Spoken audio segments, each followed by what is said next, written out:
The skies opened up over Zirakpur. Torrents of rain lashed the town.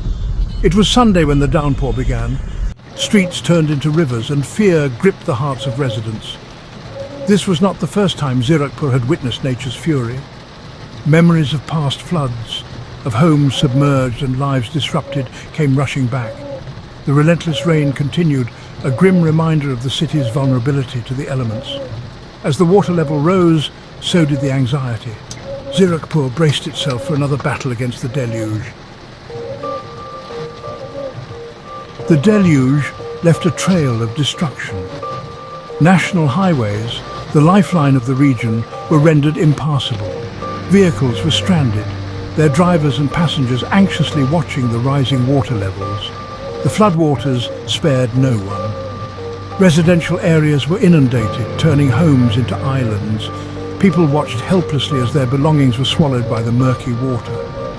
The floodwaters carried with them debris and sewage, posing serious health hazards. The air was thick with the stench of dampness and decay. The scale of the devastation was staggering, leaving residents to grapple with the aftermath of nature's wrath. For many residents, the floods were more than just a natural disaster.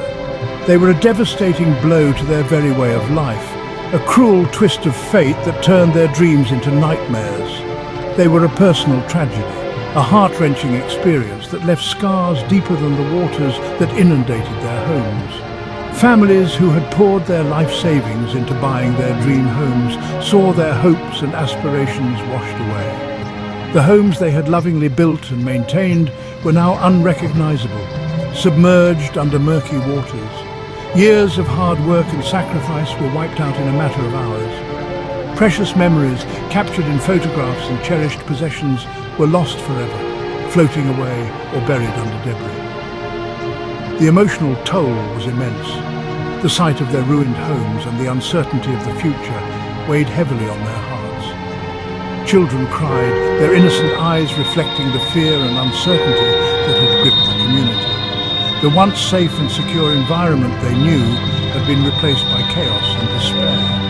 The elderly despaired, their frail bodies struggling to cope with the displacement and loss. The places they had called home for decades were now uninhabitable, and the future seemed bleak.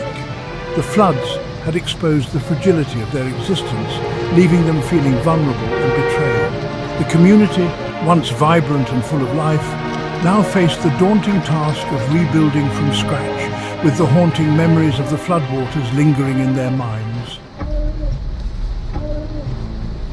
While the heavy rains were the immediate trigger, the floods in Zirakpur were not solely a natural disaster. Years of unplanned development and official apathy had exacerbated the situation. The natural drainage system had been choked by encroachment and construction. Overflowing rivers and inadequate drainage infrastructure compounded the problem. The absence of a comprehensive flood control plan had left the city at the mercy of the elements. The floods were a stark reminder of the consequences of neglecting the environment and ignoring the warnings of nature. The time had come to acknowledge the role of human actions in this recurring tragedy. But what exactly led to this dire state? The city's rapid urbanization, driven by a booming population and economic growth, had outpaced the development of essential infrastructure. Green spaces and wetlands, which once absorbed excess rainwater, had been replaced by concrete jungles. This not only increased surface runoff, but also reduced the natural absorption capacity of the land. Moreover, the drainage systems designed decades ago were ill-equipped to handle the increased volume of water. Local authorities had often turned a blind eye to illegal constructions and encroachments on floodplains, further aggravating the situation. The lack of stringent regulations and enforcement allowed builders to flout norms, leading to haphazard development. Additionally, climate change had intensified weather patterns, making heavy rains more frequent and severe. In essence, the crisis in Zirakpur was a culmination of multiple factors, both natural and man-made.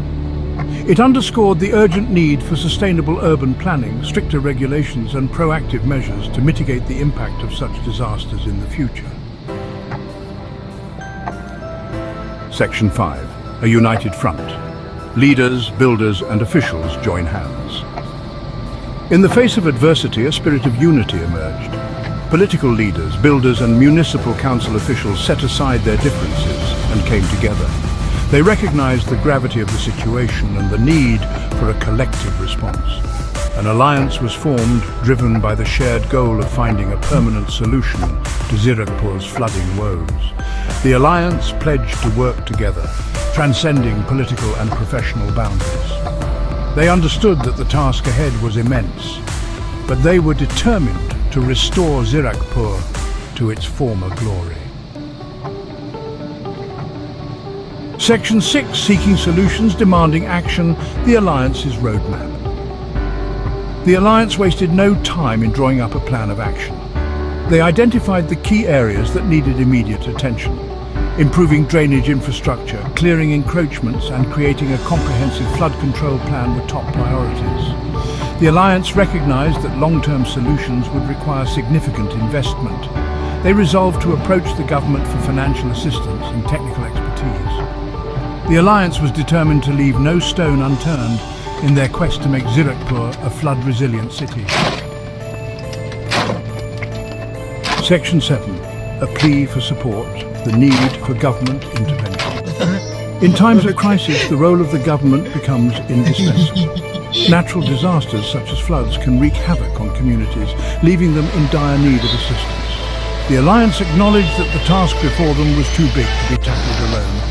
The scale of the destruction was overwhelming, and the resources at their disposal were insufficient to address the myriad challenges they faced. They appealed to the government for support. The residents, already burdened by the loss of their homes and livelihoods, looked to their leaders for hope and assistance. They highlighted the plight of the residents and the urgent need for financial assistance. The stories of families displaced, children without schools, and businesses destroyed painted a grim picture of the community's current state.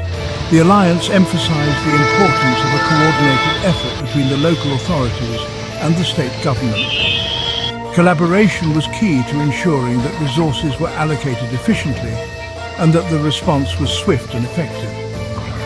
They urged the government to declare the floods a natural calamity and release funds for rehabilitation and reconstruction.